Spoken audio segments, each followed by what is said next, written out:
초등 수학 로드맵이지만 이 모든 과정을 중학생 엄마로서 현실적인 중등 수학에서 바라봐 말씀드릴게요.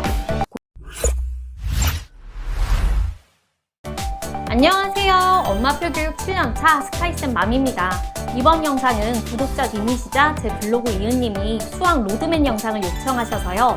제가 수학 전문가는 아니지만 그래도 보통 수학머리였던 제 아이 행복이가 수학경시대회 무관에서 결국 3위를 하고 중학교 1학년 때 고등 최심화 문제집을 푼 과정과 교재를 알려드릴게요.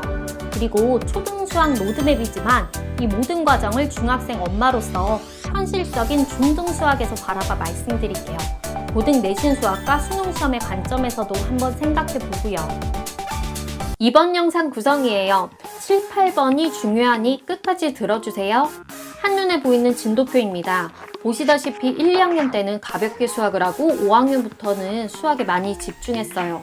이번 영상은 초1부터 중1까지 다루느라 자세히 설명하지 못해서요. 추후에 로드맵에서 다뤘던 내용을 두세 개로 나눠 다시 제작할게요. 이제 학년별로 설명해 드릴게요.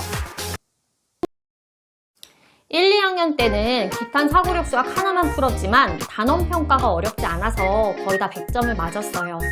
기탄 사고력 수학은 한 학기에 6권 구성으로 각각의 교재는 학습지처럼 4권으로 분권할 수 있는데요. 각각의 분권에는 기본 문제가 90문제 정도이고 창의력 문제는 2문제, 경시대회 예산 문제는 13에서 15문제가 있어요. 교재 한 권은 4권으로 분권이 되니 문제가 이 4배라는 거예요. 기탄 사고력 수학은 쉬운 기본 문제부터 난이도가 있는 창의력 문제와 경시대회 문제까지 접할 수 있어서 좋은데요. 해답지에서 문제풀이가 없는 것도 있고 자세하지도 않아서요. 엄마가 자파하지 않도록 편한 것도 중요하니 자세한 답지 설명이 있는 문제집도 고려해 보셔도 됩니다. 아이가 7살 때 연산 문제집을 몇 달 하고 학을 떼서요. 연산 문제집을 풀지 않았어요.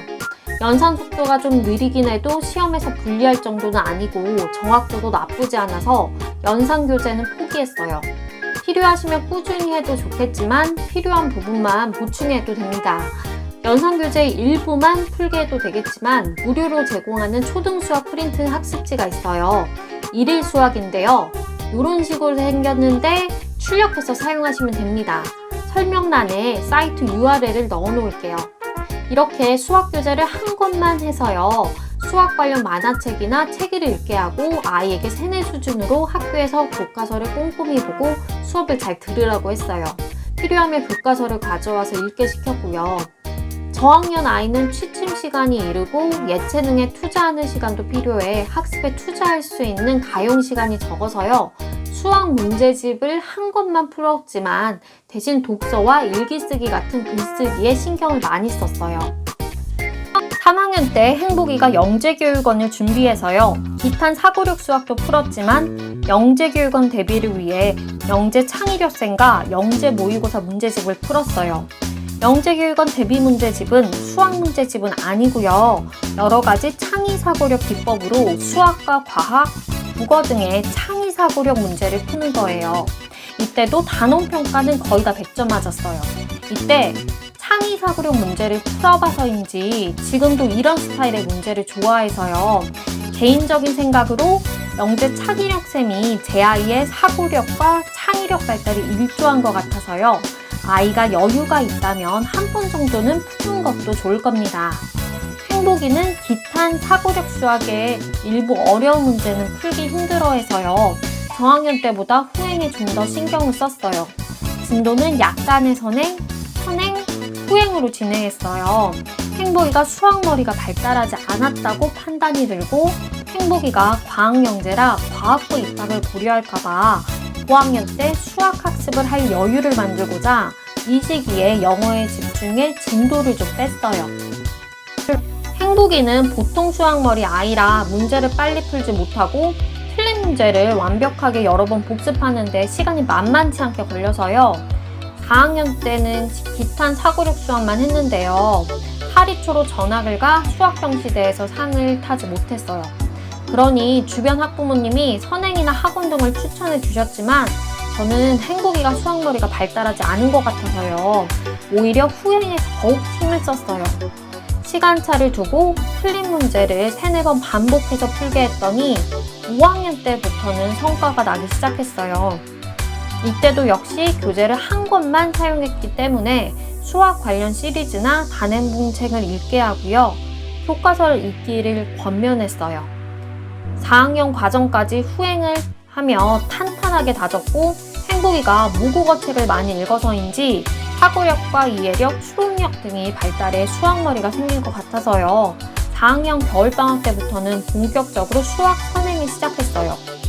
대부분 기본 문제집과 심화 문제집 2권을 사용하는데요. 저는 심화 문제집 1권만 사용하게 했어요. 대신 교과서로 기본 문제집을 가름했어요. 행복이가 심화 문제집을 처음 사용해서 난이도가 낮은 심화 문제집인 최상위 수학 S를 풀었는데요. 거의 다 맞았어요. 수학 문제집을 1권만 사용해 생긴 여유는 영어에 투자했습니다. 아이의 가용 시간은 정해져 있으니 아이의 연령에 맞게 학습 비율을 정해주세요.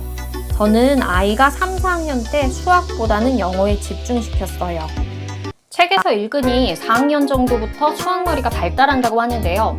행복이는 5학년부터 발달했다는 게 느껴졌어요. 행복이는 과학부 입학을 원해 이때부터 수학 진도가 급물살을 탔어요. 최상위 수학 S가 쉬워서 난이도를 높여 최상위 수학으로 5학년 2학기와 6학년 1학기를 진행했고요. 최고 수준 수학이 더 어렵다길래 6학년 2학기는 최고 수준 수학으로 진행했어요. 최고 수준 수학은 성대, 고대, 해법 형식 유형의 문제가 있어서 좋지만 최상위 수학처럼 복습책이 없어서 아쉬웠어요. 어느 한 교재가 더 좋기보다는 두 교재가 다 장단점이 있어요. 초등과정을 마친 뒤 중학교 교재를 사용했는데요. 초등 때와는 달리 기본 문제집과 심화 문제집 2권으로 진행했어요. 중등 첫 기본 문제집은 자이스토리를 사용했는데요. 기본 문제집은 아이에 맞게 고르시면 될 거예요. 기본 문제집은 개념 문제집과 유형 문제집을 말해요. 중학교 심화 문제집은 A급 수학을 사용했는데요.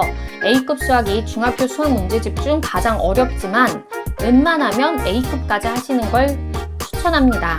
그 이유는 중학교 수학과 관련해 마지막에서 말씀드릴게요. 행복이는 과거 입학을 원해 필즈 수학을 풀었는데요. 영재교육원 대비라고 하지만 그렇게까지 어렵지는 않은 사고력 수학 문제집이에요. 아이가 과학부 목표가 아니라면 행복이 진도보다 늦어도 되지만 과학부가 목표라면 조금 늦은 진도라는 점 참고하세요. 5학년 때부터는 성과가 나기 시작해서요. 교내 수학경시 대회에서 은상을 탔어요. 중학교 1학년인 지금은 고등학교 1학년 기본 문제집인 수학의 셈으로 고등수학 상을 끝내고 할을 하고 있어요. 심화 문제집으로는 블랙라벨 상을 사용하고 있고요. 블랙라벨이 고등 문제집에서 가장 어렵다고 합니다. 행복이가 블랙라벨을 사용할 수 있었던 건 중등 심화 문제집으로 A급 수학을 풀었기 때문에 가능했어요. 행복이는 사립중에 다니는데요.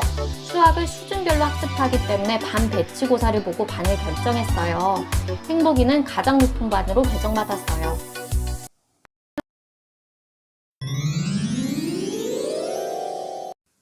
중학교 문제집 중 가장 어려운 A급 수학이 A, B, C 스텝으로 나뉘고 A 스텝이 가장 어렵거든요.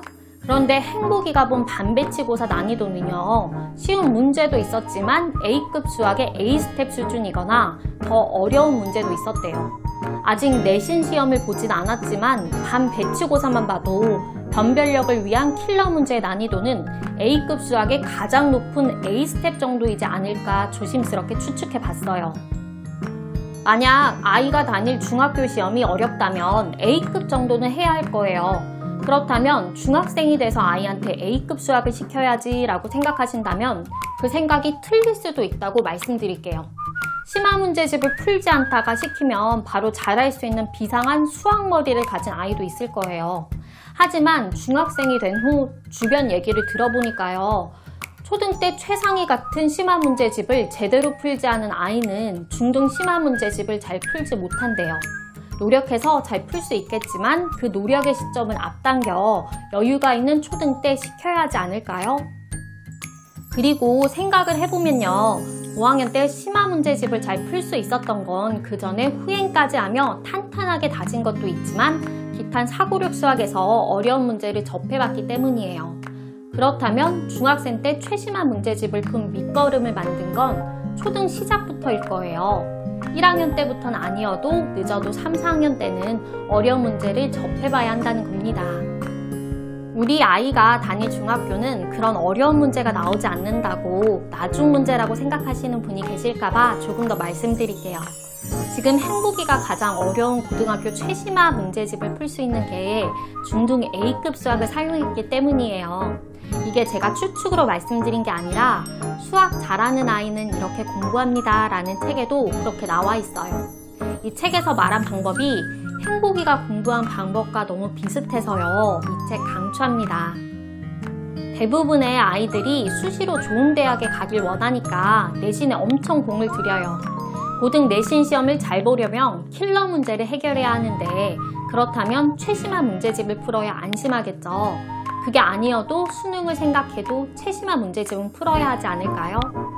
수능부터 역행해보면 결국 초등 심화 문제집까지 거슬러 가요. 그러니 초등 때 심화 문제집을 풀 수 있도록 신경 써주세요. 제 아이같이 보통 수학머리는요, 신경을 써서 결국 최심화 문제집을 풀게 되었거든요. 초등 수학 로드맵 팁입니다. 수학머리가 발달하기 전에는 아이 스스로 끝까지 풀 수 있도록 분량을 적당히 주세요. 두 번째로는 수학교과서를 읽게 하세요. 전 기본 문제집 대용으로도 수학교과서를 활용했어요. 세 번째로는 후행도 신경 써주세요. 행복이는 3-4번 복습했어요. 네 번째로는 수학 관련 책도 읽지만 다른 모국어 독서도 신경 써주세요. 다섯 번째로 수학에 집중하지 않는 시기에는 독서와 글쓰기, 영어에 신경을 써주세요. 여섯 번째로 중등과 고등을 생각하면 초등 심화 문제집을 되도록 풀게 해주세요. 일곱 번째로 중등 교재는 기본과 심화를 한 학기 정도만 차이를 두게 하세요.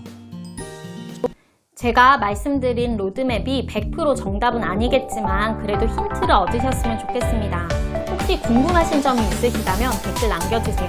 영상으로 제작할 만한 내용이라면 이번 영상처럼 제작하겠습니다. 오늘 영상이 도움이 되었다면 좋아요와 구독 부탁드립니다. 아이의 학습에 도움이 되었으면 좋겠습니다. 시청해주셔서 감사합니다.